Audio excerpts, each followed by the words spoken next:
Este es un repaso del primer parcial de la materia de Física 2 y vamos a repasar brevemente 3 temas, los cuales son dilatación, térmica, calor y termodinámica.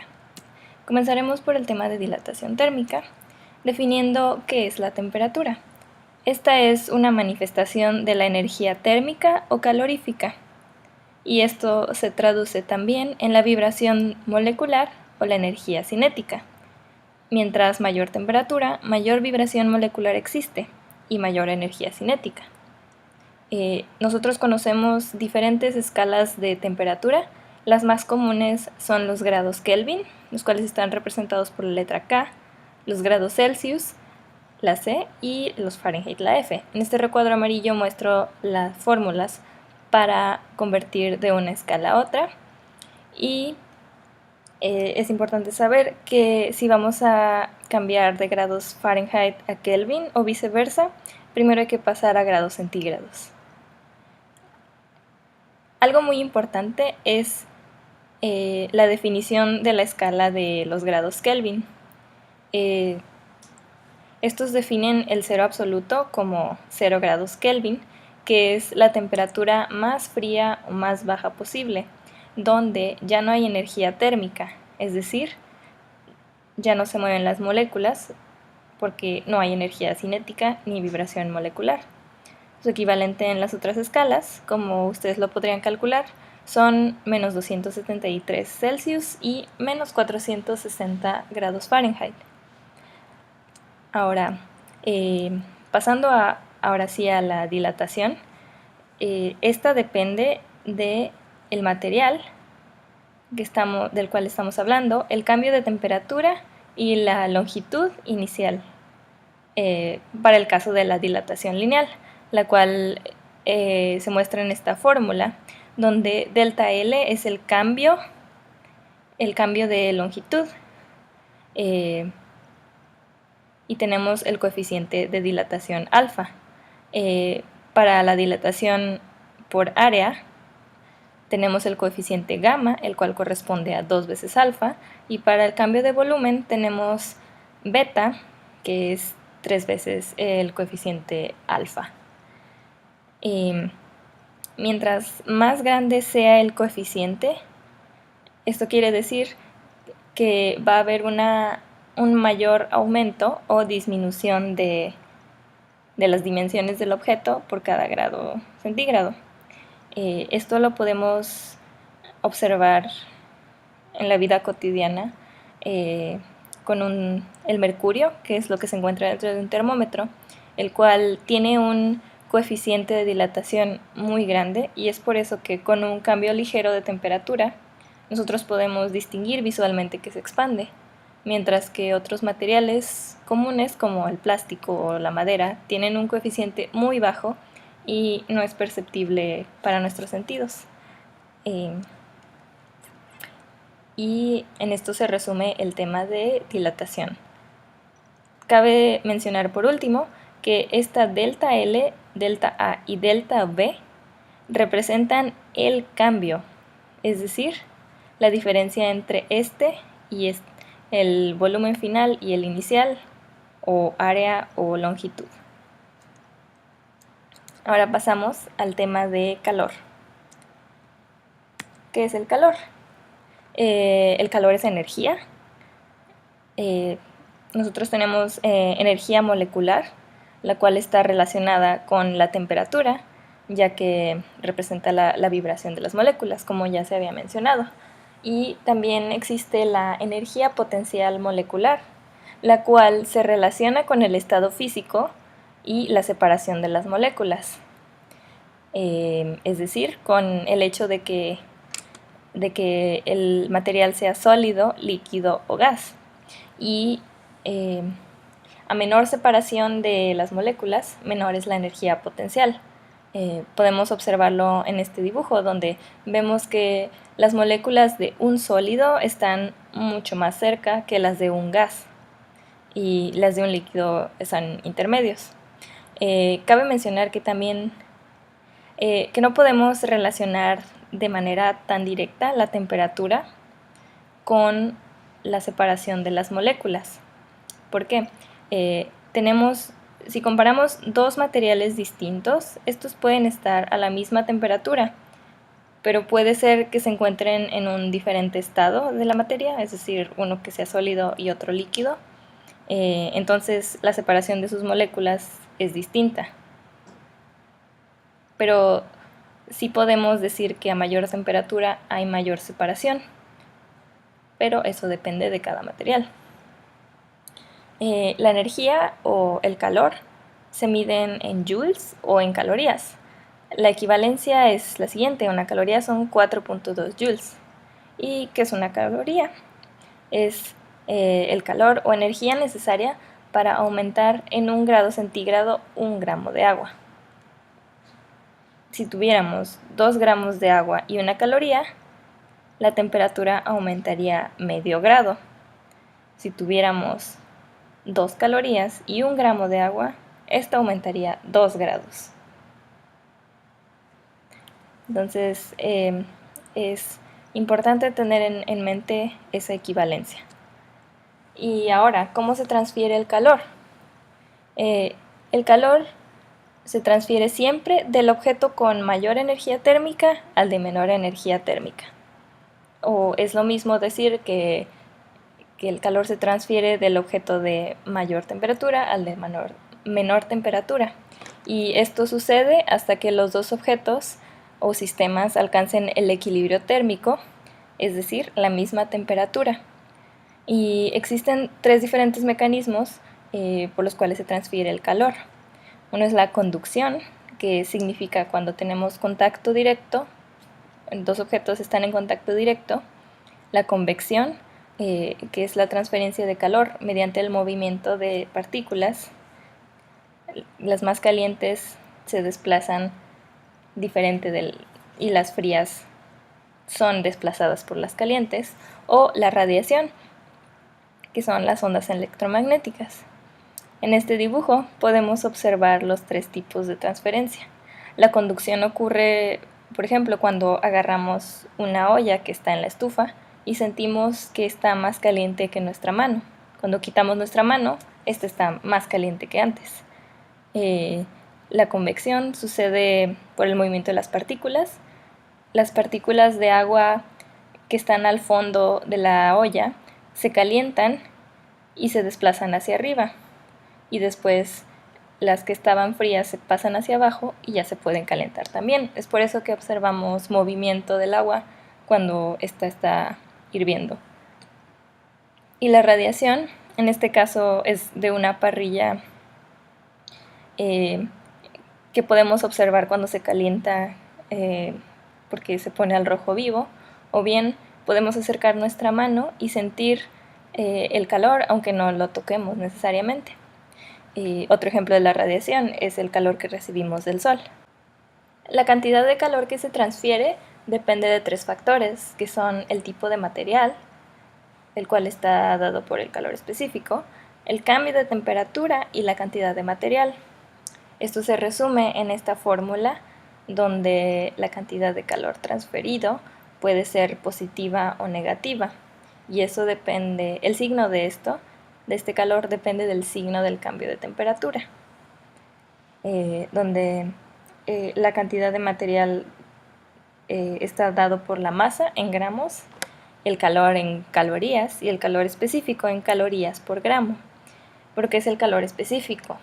Esta es una medida de cómo reacciona un material a la transferencia de calor.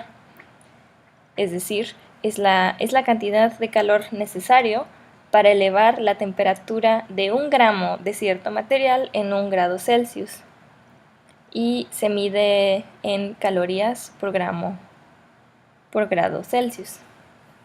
¿Esto qué nos quiere decir? Mientras mayor sea el calor específico, necesitamos más calor o más energía para calentar, agregar más energía para calentar el material o quitar esa cantidad de energía para enfriar el material. Podemos hacer la comparación cotidiana del agua y un metal, el fierro, por ejemplo. El agua sabemos que tarda mucho en calentarse. Esto quiere decir que su calor específico es mayor que la del fierro, el cual se calienta, notamos que se calienta muy rápido cuando lo ponemos al fuego. ¿De qué otra forma lo podemos ver? Si tenemos 1 gramo de fierro y 1 gramo de agua, si les aplicamos el mismo calor, el fierro se va a calentar, va a aumentar su temperatura más que el agua. Y así es como podemos relacionar esta característica de cada material. Y bueno, cuando 2 cuerpos llegan al equilibrio térmico, como mencionamos antes, el material o sistema más caliente transfiere al sistema o cuerpo más frío cierta cantidad de calor. Esto se resume en esta ecuación, donde el signo negativo indica que el cuerpo caliente pierde el mismo calor que es transferido al cuerpo frío. Y hay que recordar que el cambio de temperatura es negativo para el cuerpo caliente y positivo para el cuerpo frío. Y ambos van a intercambiar, es la misma cantidad de calor a ambos lados, solo cambia el signo. ¿Qué otra cosa sucede cuando se transfiere el calor? Además de cambiar la temperatura, el material puede cambiar de fase. Esto se resume en este diagrama, donde al agregar calor nos pasamos al lado caliente de esta escala, donde tenemos gas, y mientras vamos al más frío tenemos líquido y sólido. Y las flechas indican el nombre del cambio de fase. De sólido a líquido es fusión, líquido a gas evaporación. Y en el otro sentido, de gas a líquido es condensación y de líquido a sólido, solidificación. ¿Cómo ocurren estos cambios de fase? Cada material tiene un calor específico distinto dependiendo de su fase o estado físico. Es decir, el hielo tiene un calor específico diferente al del agua líquida, diferente al del vapor de agua. Cuando llegamos a un cambio de fase, cuando queremos llegar a un cambio de fase, el material tiene que llegar a una temperatura específica. Es decir, si tenemos sólido, tenemos que llegar a la temperatura de fusión para poder pasar al líquido. Pero en este cambio, lo que sucede es que hay que introducir o quitar el calor latente correspondiente a dicho cambio. En los casos de fusión y solidificación, tenemos que el calor es el mismo, solo cambiaría el signo. Pues para acá hay que agregar, entonces es positivo, para acá hay que quitar, entonces es negativo. Y en el caso de la evaporación y la condensación, la cantidad de calor necesaria es la misma. ¿De qué depende este calor? Depende de esta cantidad, calor latente, es específico de cada material y cada fase, y de la cantidad de material, es decir, de su masa, y se mide en calorías por gramo. Esto lo podemos ver de una manera gráfica, donde nuestro eje de temperatura comienza en 0 Kelvin y continúa indefinidamente. Y podemos observar que la parte izquierda corresponde a un sólido, donde al agregar calor nos desplazamos por esta línea hasta que llegamos a la temperatura de fusión o solidificación en este caso, porque vamos subiendo. Ya que llegamos a esta temperatura, tenemos que agregar el calor latente correspondiente a ese cambio. Entonces transferimos esta cantidad de calor y seguimos en la misma temperatura.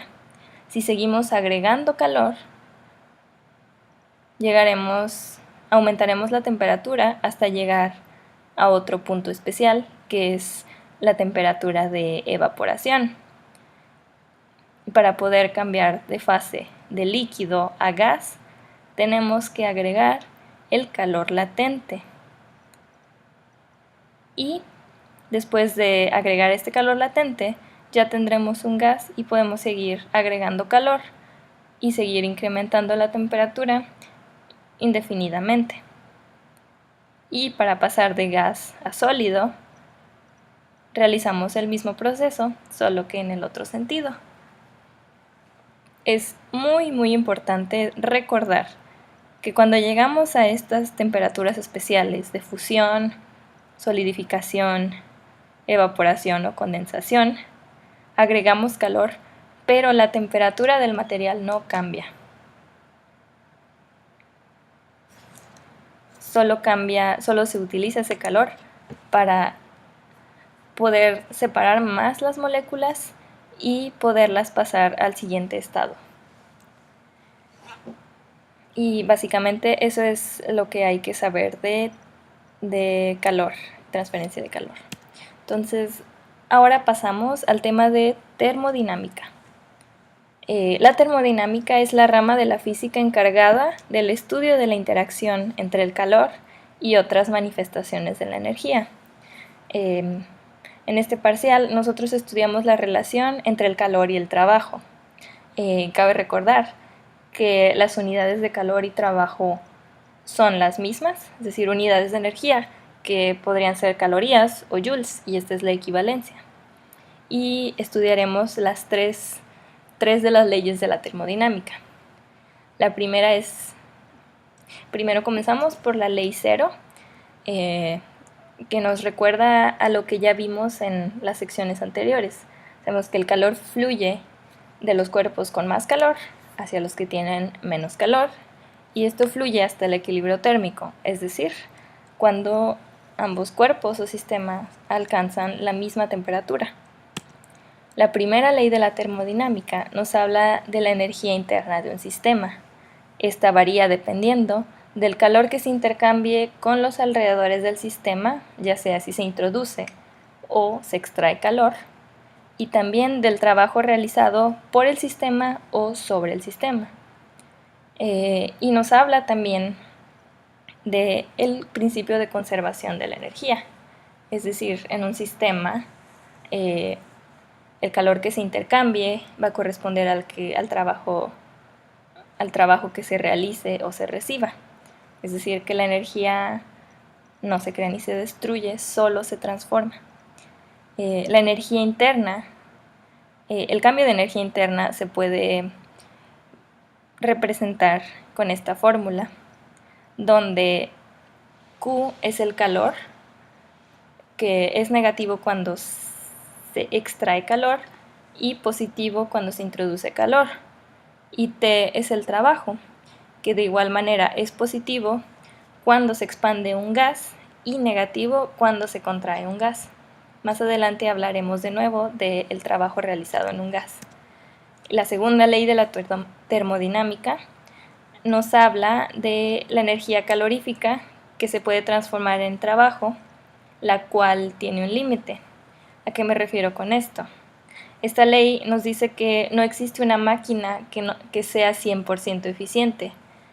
Es decir, una máquina no puede transformar todo el calor en trabajo. Existe un límite y por eso no tenemos máquinas perfectas, máquinas perpetuas. Y también esta segunda ley nos habla sobre la dirección del flujo de calor, que es imposible que ocurra al revés de como habíamos dicho, que fluya calor de un cuerpo frío a uno caliente, sin producir un trabajo que genere ese flujo. Por ejemplo, tenemos el refrigerador.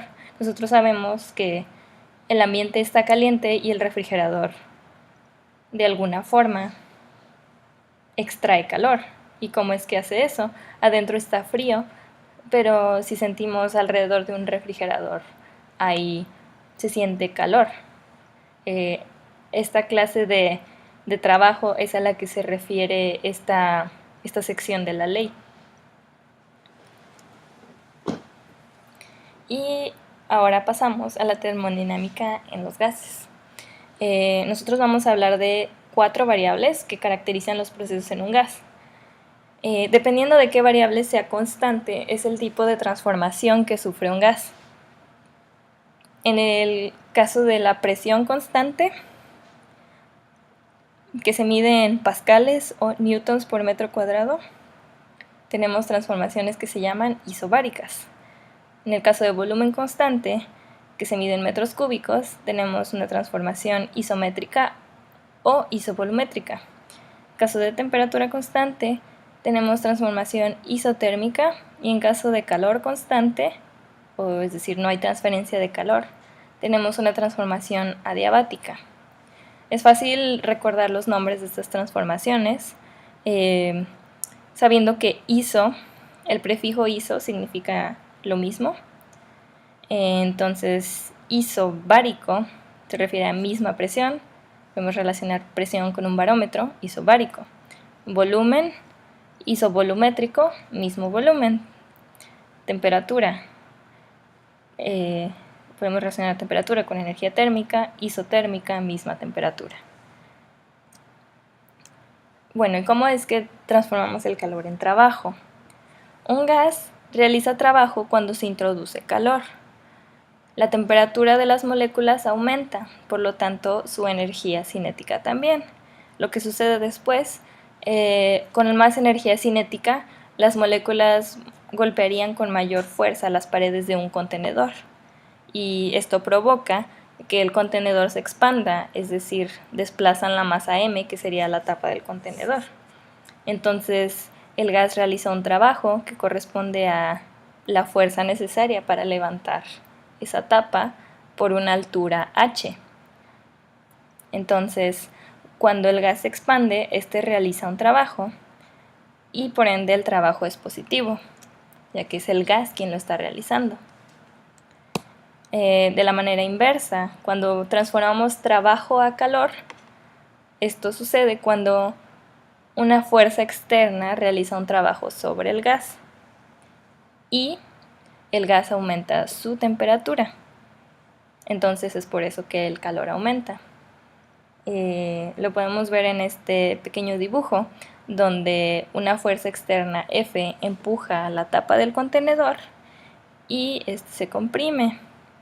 Como hay menos espacio para las moléculas, estas chocan con más frecuencia, entonces aumenta su energía cinética, y esto a su vez aumenta la temperatura, y entonces concluimos que el trabajo realizado se transformó en calor.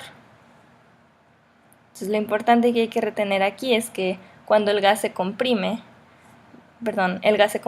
cuando una fuerza externa realiza el trabajo sobre el gas, y en este caso el trabajo es negativo, ya que no es el gas quien hace el trabajo. El trabajo es realizado por una fuerza externa. Ahora, existen diferentes transformaciones, como hablamos. La transformación isobárica se refiere a que tenemos la misma presión. Podemos calcular el trabajo como la presión por el cambio de volumen. Cuando se comprime el gas, el cambio de volumen es negativo, entonces el trabajo se realiza sobre el gas. Cuando se expande el gas, el cambio de volumen es positivo, y entonces el gas realizó un trabajo. Esto lo podemos ver de manera gráfica, en un plano donde tenemos volumen en el eje horizontal y presión en el eje vertical. Cuando se expande, tenemos un trabajo positivo, y este trabajo es el área donde tenemos el cambio de temperatura, volumen 2 menos volumen 1, nos da una cantidad positiva, y la altura de este rectángulo es la presión. En el caso contrario, donde el volumen final es menor al volumen inicial, tenemos un trabajo negativo sobre el gas. Cuando tenemos un trabajo que se realiza con una presión variable, recurrimos de nuevo a la técnica de utilizar el área bajo la curva para calcular el trabajo. En estos casos, donde se expande el gas, tenemos un trabajo positivo. El área 1 el trabajo está dado por el área 1 más el área 2, donde el área 2, por ejemplo, es el trabajo que ya habíamos calculado antes. Es como un trabajo isobárico, donde la base es el cambio de volumen y la altura es la presión inicial, que es este término. Y el área 1 es el mismo cambio de volumen por el cambio de presión dividido entre 2, que es el área de un triángulo.